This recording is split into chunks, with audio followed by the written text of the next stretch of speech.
What is a broadcast variable in Spark? Okay.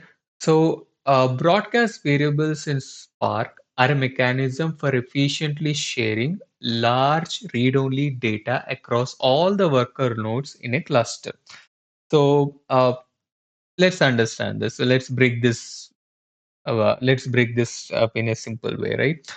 So, let's say in a cluster you have many nodes, right? So, for example, you have these many nodes. Now, each node may have to do some sort of a joins or some sort of operation. So let's take an example where each node, this node, we have to look up into some large data set. So what we have to do in that time, if this node has to use that data frame or the data set, so this is the data set. Now we have to transfer this data set here, right?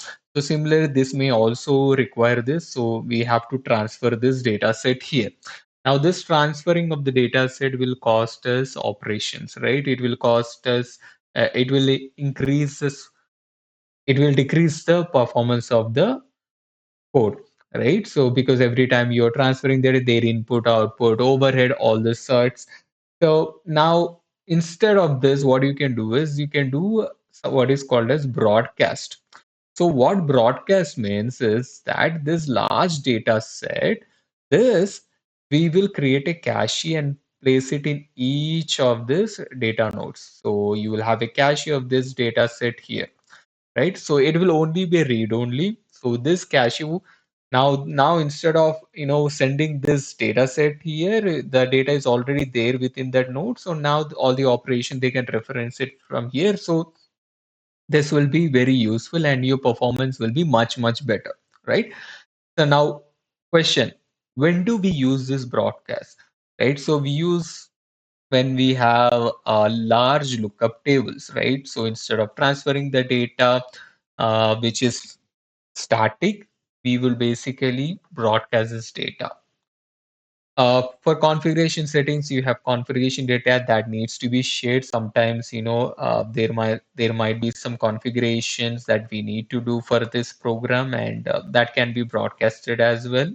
Again, static reference data, anything that's just static, which needs to be utilized for joins or lookups, whatever it is, you can broadcast it.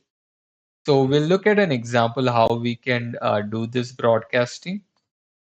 So here I have created a read-only data set, which is the lookup table, which we'll use as a lookup table. So this is a data set or that we are going to broadcast. So simple map where we have key value pairs at Alice 1, Bob 2, Catherine 3. This is a very small data set, but in real time you have to actually use a bigger data sets to actually make sense, right?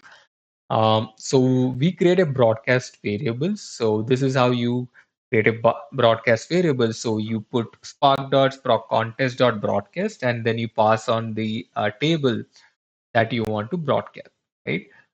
Then we are creating an RTD here.